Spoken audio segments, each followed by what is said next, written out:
So, hi guys! Welcome back to my YouTube channel. So, for today's video, gagawa tayo ng reaction video dito sa ating inaabangan. Ito po ang ating paboritong Roha, no? So, wag natin patagalin to. Siyempre guys, sa lahat po ng hindi pa nakapag-subscribe dito sa ating channel, huwag sa nakalimutan na i-click ang subscribe button. I-click mo na rin po yung bell para ma-notify kayo sa tuwing maglalabas ako ng mga reaction video. At yun na nga guys, ginawa ko itong reaction video na to para po makapag-react at makapag-comment ako sa lahat po ng aking iniidolong artista. And then, syempre dito sa aking mga paboritong teleserye. So, yun na guys. Ito na po ang ating full video reaction episode. So, let's go! So, ito na guys. Sabihin mo, ipaliwanag mo sa akin kung bakit nahanap ito sa bahay mo. Yan. Dapat With all due respect, sir, hindi po sa akin ang perang to. Di wow. Ang sinasabi mo ba, bigla na lang may sumulpot na 2 milyon sa bahay mo? Cash!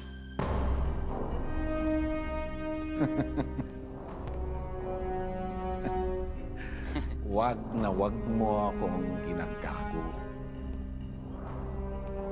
Sagutin mo lang ang tanong ko. Kanino galing ang perang yan? May gusto lang manira sa akin, sir. Binanta lang nila to sa akin. We suspect na may kinalaman ka sa mga nangyayari sa La Playa Roja ngayon. Lagot ka ngayon. Nasa atin pa ang mga hostages. Pati yung mga VIP ng resort, di ba? Sila ang proteksyon natin. Dado, Sir, kumuha ka ng isang hostage sa banquet hall. When, siguraduhin mo na secured ang mga staff sa bodega. Iyan, So, dito pala, no? So, nalaman na pala ng, nagkaroon na pala sila ng suspect, no? So, parang dahil dun sa magaling na pulis na isa is nalaman na nila na pwedeng kasabot nga yung pulis na yun na isa, no? Yung isang official na yun. Pero yun na nga, siya naman talaga yung utak ng nangyayari doon kung bakit nagkakaroon ng delay yung mga kapulisan na pumunta doon sa basta sa May Roja. So, at least, no, kahit pa paano, nagiging dehado na tong grupo nila Uno dahil wala na silang protection. i-patch mo lahat ng mga TV monitors sa isang source. Kaya po, pero bakit?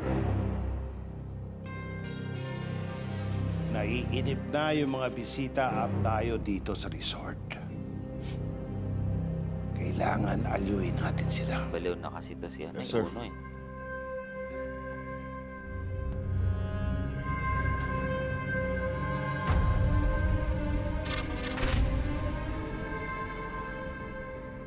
Lah, ito siya. Pero talagang baliw na to, no? Sige, nakausap niyo yung anak ko. Si Magnus Ay, ba? Sinasaktan ka niya? Ilang beses na nangyari to? Ha? Padua, bangon! Bakit? Ano kailangan sa akin? Sumunod ka na lang. Bangon! Bilis! May humawak siguro sa kanya.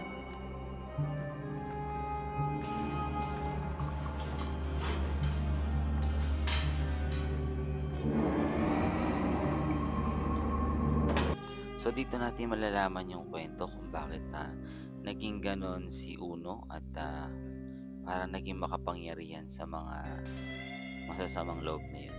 So dito makikita natin kung ano yung pinagmulan at kung sino talaga nag-uutos sa kanya.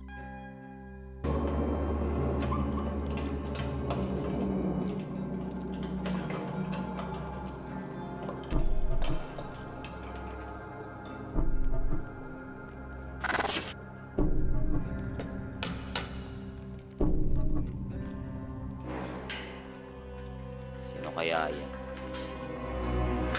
Grabe kasi yung nag-uutos sa kanya talaga.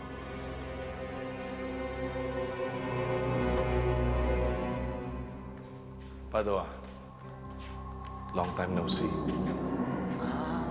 Anong kailangan mo sa akin? So, ibig sabihin ito talagang pulis na Baka to. ikaw no? ang may kailangan sa akin. Alalahanin mo, murder ang kaso mo. Kabaro pa ang napatay mo. Sabit ka pa sa droga. Kung bubunuin mo ang magiging sentensya mo, baka pangkay ka na paglabas mo. Grabe. Pwede kita tulungan. Pero may kapalit.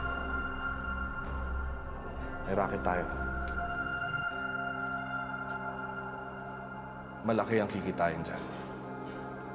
Puro mayayaman ang guests dyan. Hindi nila iindahin ang mga makukuha natin. Panahon na para makabawi tayo sa mga hayop na yan. La Playa daw, ha? So, ang ano pala, sumatotal guys, itong tatay niyang, itong si Uno, ay napag-utusan lang talaga. And then, syempre, no choice naman na siya. Kasi nga gusto rin naman niya magigante, no? Isa pa, tawag dito, ang choice niya lang is sumunod. Kasi, di ba, tulad ng sinabi ng pulis, is tinatakot na siya, no? Kaya yun na lang talaga magagawa niya. Pag-hari ni Magnus Roa. Kilala mo? Hindi. Pero marami nakakaalam tungkol sa bilyonaryo na yan.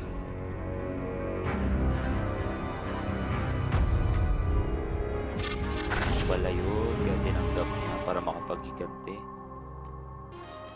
Sir. Ati Kong Kakosa. Diosdado Menor. Explosive expert. Ayan na. Isa sa pinakamasinop na taong kilala ko. Malinis tumabaho yan. Ian Menor. Nakakabatang kapatid ni Dado. Expert naman pagdating sa computer. Lucas Esteban. Dati rin Kakosa. Ex-Special Forces. Sa puntang uno destino yan sa Mindanao. Kaya sanay sa labanan. Patay kung patay, di ba Lucas? Si Roberto Pala yun. Bobong Aguas. Recruit ni Dado. Arms expert. Marunong sa lahat ng klaseng baril. Asentado. Sama ko na debut kilala ko. Martial arts expert.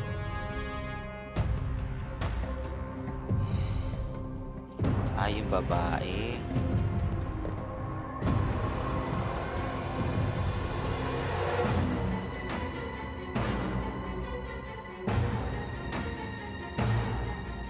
So, ibig sabihin, talagang gumawa ng grupo itong si Uno at kinuha niya yung isa sa mga Vatican sa pakikipaglaban tulad nitong isang lalaki. No? So, yung isa talaga pala is sniper. Si Cinco ata yun. Hindi ako nagkakamali, si Cinco yun. Then si Cuatro yung babae. Tapos si Dos, itong may balbas.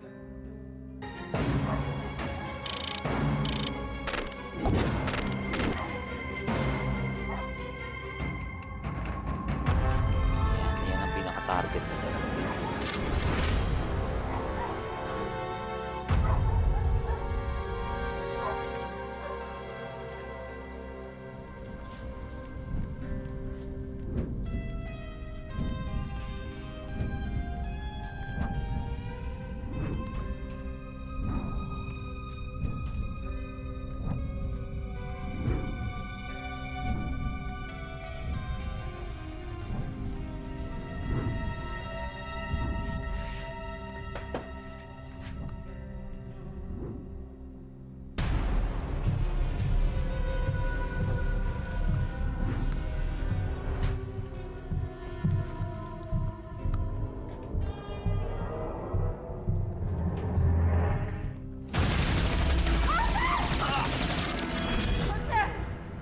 Mani!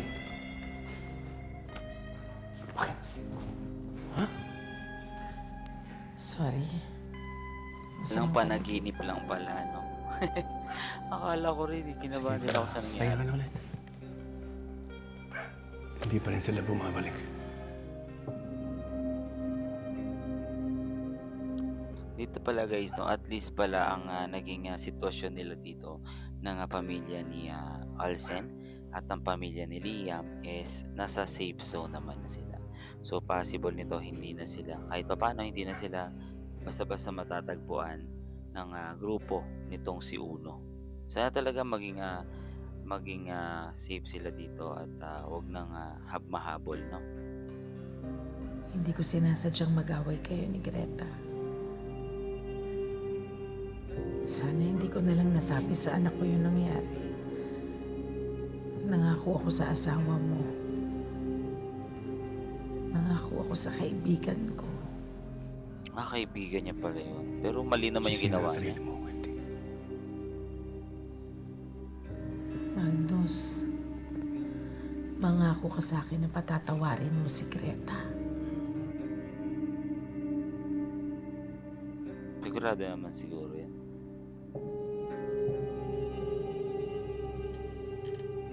Posible namang hindi. Mabuti mo talagang kaibigan.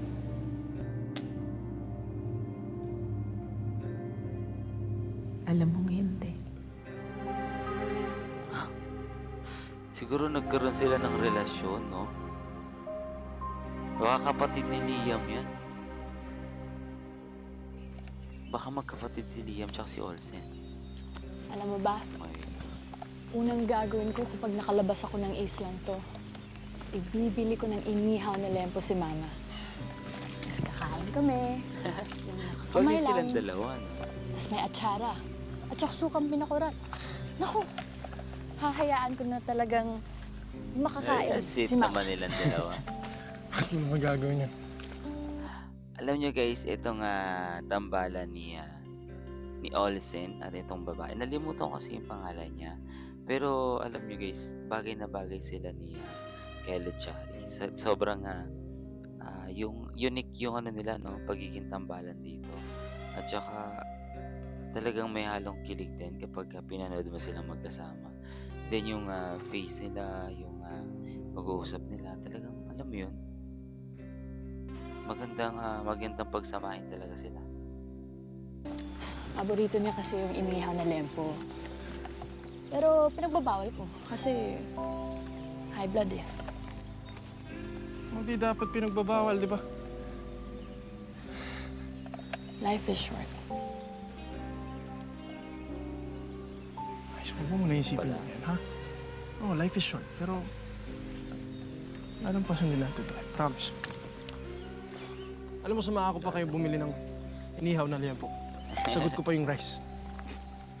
Rice lang? O, hindi soft drinks din. Ano? At saka dessert? Teka. Di ba sabi mo lang? Kakasabi mo lang, high blood yung nanay mo. Para sa akin kasi yun. Di, sige, ako na bahala. Nako.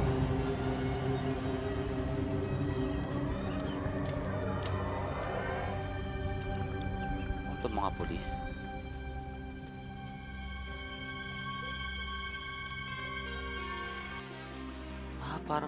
Parang may umaatake, no?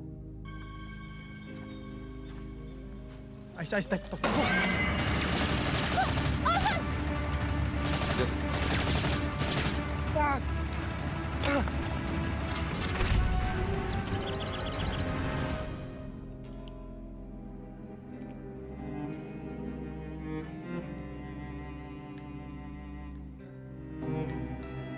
Paano nangyari yun, no? Buhay pa pala yung isa. Kumbaga nagpatay-patayan lang siya. Then dumating yung mga kasamahan niya. Pero sinong may kagagawan nung pagtumba ng dalawa na yun, no? Kasi yung isa talagang wala nang malay eh. May sumalakay na isa or mga kasamahan nitong sila Olsen.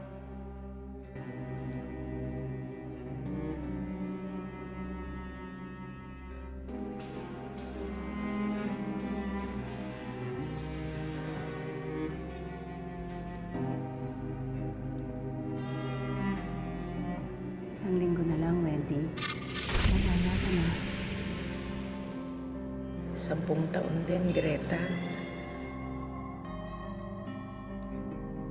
Maraming salamat sa pagtitiis mo. Pero Meron sana akong hihilingin sa'yo ulit. Ay, grabe naman. Ano grabe yun? pala. Kung maaari sana manatiling lihim ang kasunduan natin. Lalo na kay Magnus. Oo naman. Pero bakit? Kung alam mo lang ang pinagdaanan namin, muntik na kami magkahiwalay ni Magnus. Ilang beses na. Pero sa huli, kami pa rin. Siguro ganun talaga pag totoong nagmamahalan. Hindi na pwedeng masira ang relasyon namin, Wendy. Kaya, ito, Pero iniisip ko lang guys yung kanina ko pang naiisip is yung sinabi ng nanay ni Olsen, no? Sa tingin ko, itong nanay ni Olsen at itong si Magnus ay nagkaroon ng relasyon. So, hindi rin natin kasi alam kung sino yung tatay ni Olsen. Pero ang nasa isip ko, siguro ang tatay ni Olsen is si Magnus. Tama kaya ako guys? Kayo guys, comment nyo guys. itong lihim na to, posibleng masira kami ulit ni Magnus. Greta, makakaasa ka. Hinding-hindi ko hahayaan na masira ang relasyon niyo. At ang pagkakaibigan natin. Hindi pagkakaibigan. Pinabayaan siya sa kulungan. Tandaan. Ano pinagsasabi mo, pare? Sinasabi ko, ano kung anong basehan yung galit ko sa kanya? Yung wala siyang kasalanan sa lahat ng sinisisi ko sa kanya. Dahil sa lahat ng nalaman ko, pare, tungkol kay Mama. Hindi ko na alam.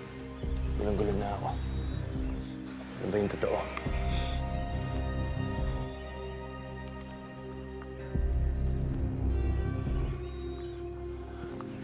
Kaya mo?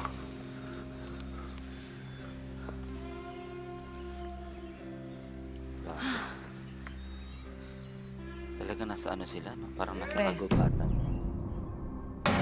Ayan! Ayan! Ito na naman si Uno guys na mukhang nababaliw na naman siya. Hinahanap na naman yung anak niya na wala naman. Pero ang tanong ko lang guys, kung sino nakakalam mo, ano talaga kaya nangyari sa anak niya? Bakit parang multo yata dito yung anak niya at hindi nakikita ng iba, di ba? Ano kaya nangyari sa kanya? Ano kaya nga kinamatay niya kung namatay na siya, no? Bakit kaya nawala na lang yung anak niya bigla? Ayan! Siguro nagpakamatay yung anak niya. Yun. Ayan! Lalayasan mo na naman ako! Di ba? Para sa inyo naman to! Sa inyo ng kapatid mo! Ba't ayaw pa nila ano yun, no? Isa lang pala. Pare, naniniwala naman ako na magiging maayos din ang lahat at makakatakas lang tayo ng buhay dito.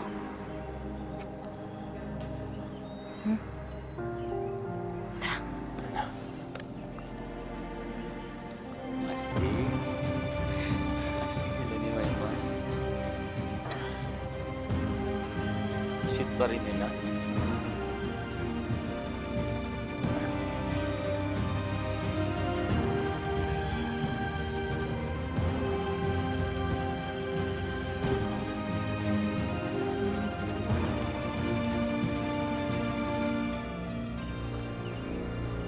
Pero guys, no, yung dalawa talaga na to ni Maymay at saka ni Donnie, talagang meron pa rin kilig factor pag sila yung magkasama. And then, syempre, sa lahat ng mga Maydon fans dyan, alam kong marami, no? Noon pa man naabutan ko na rin ng mga yan. No, nakita niyo? Hanapin sa buong anak. Tayo mag-ano. Teka, hali. Dito tayo. Ayan!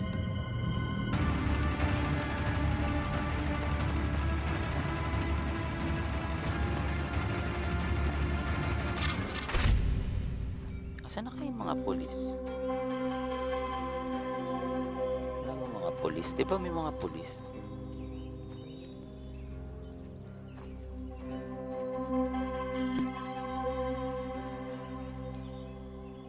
Ayun, dami.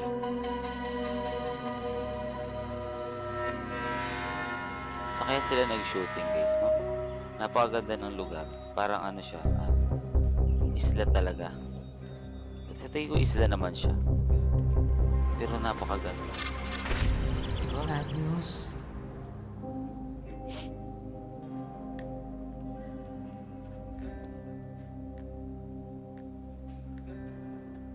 Ako dapat ang nandun, hindi si Liam. pero kailangan ka rin dito para bantayan si Greta.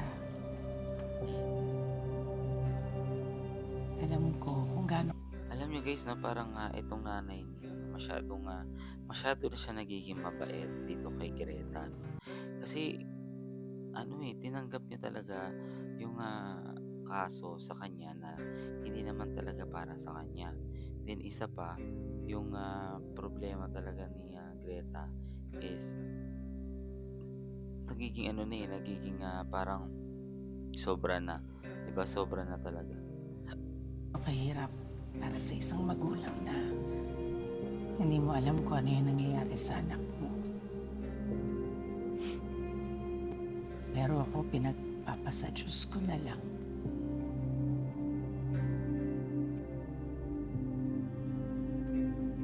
Alam mo, Wendy, nagsisisi ako ngayon na hindi ako naging mabuting ama, hindi naging maayos ang relasyon namin ni Liam. Oo, kasi di ba? About dun sa Kasi ako naniwala sa mga gusto niyong gawin eh. yung mga naalala ko yung parang trophy niya. Sa kakayahan niya. You know, the bloody irony of it all is that kailangan pang mangyari itong hostage-taking na to para lang makita ko kung gaano ko kaswerte magkaroon ng isang anak na katulad niya. Nakita ko yung anak mo. Matapang siya. Buo yung loob. Sa kabila ng lahat, kayo ni Greta, napalaki niyo pa rin siya ng maayos. Alam mo, Wendy, Ano kaya yung twist? habang nakakulong ka, napantayan namang maigi ni Chief Ben, si Olsen. Ikaw din. Ang daming kwento sa akin ni Olsen. Tungkol sa'yo. Hala, hindi kaya... Oo, parang tama ang hinala ko guys. Si Olsen at si Liam ay magkapatid sa ama. Hala, tama kaya guys? Parang yun kasi yung nakikita kong twist dito sa kwento nila na to. Kasi hindi ko alam talaga kung anong relasyon nilang dalawa. Kaya paki-comment na lang po dyan sa baba. Kayong dalawa ng tatay. Kayo Ay, yung oo. tumayong totoong ama ni Olsen. Okay, hindi pala. So, mali. Maraming salamat, Magnus.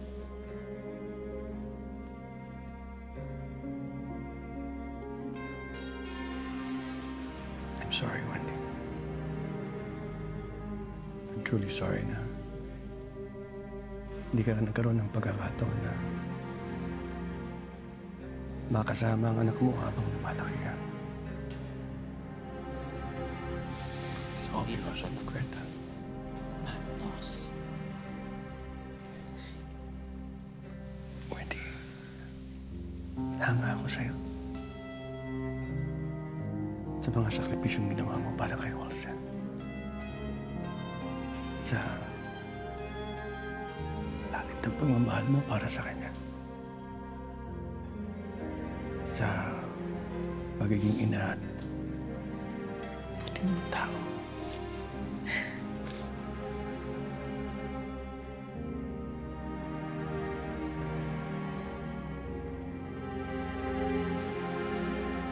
Hala, si Greta.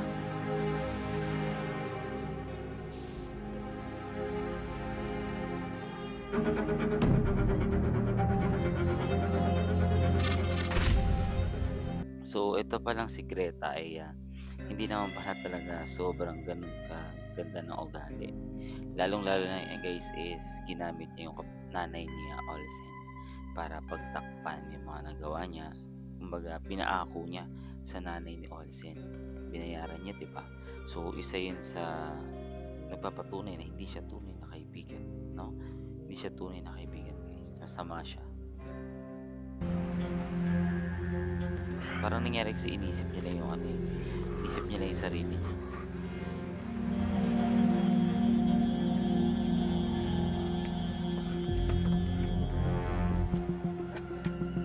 Pre, 2 minutes. Sige lang.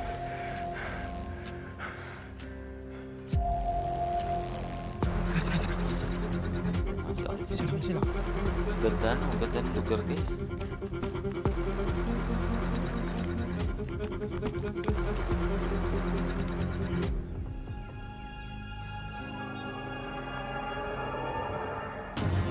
Ganda na kaya.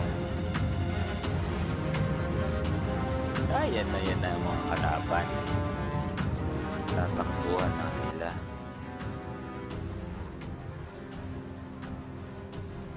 Ay, may bakas.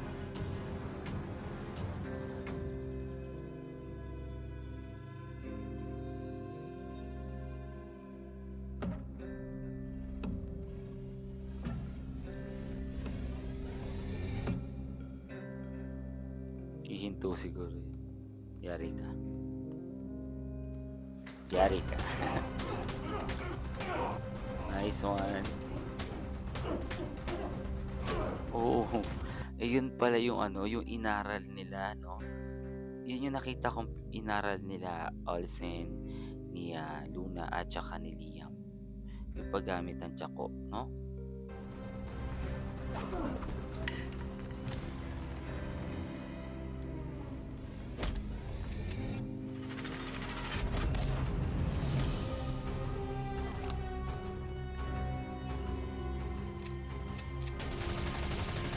Nako.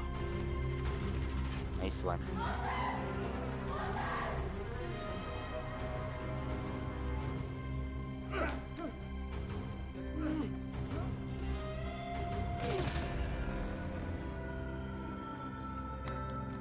Nice. Galing talaga. Ayos. Grabe guys. Guys, grabe yung eksena nila dito. Talagang kinilabutan ako. Akala ko si Olsen na yun. Ano eh. Si Olsen na yung tatamaan ng bala ng baril na yun. Pero grabe. Ang galing nila dito. Sobrang napakaganda ng eksena nila dito. Dalawa. Ang loob mo nga. Hindi kita pabayaan. Promise na. Okay. Kahit mali. Kahit VIP, patay pag hindi nyo sinunod ang gusto Grabe. Mamamatay tayo lahat! Hindi pwedeng hintayin na may susunod silang gagawin. Kailangan natin maligtas yung mga hostage. Maraming bantay. Nice one. Nice one, Liam. Ganda na. Nagpanggap sila. So, hi guys! Welcome back to my YouTube channel. So, for today's video, gagawa tayo ng reaction video dito sa ating inabangan. Ito po ang ating Roja. At ito po ang ating full video reaction. And syempre guys, gumawa ko ng reaction video na to para makapag-komento ako at makapag-react ako sa lahat ng mga iniidolo kong artista. So, yun na guys, ito na ating full video reaction episode. So, let's go!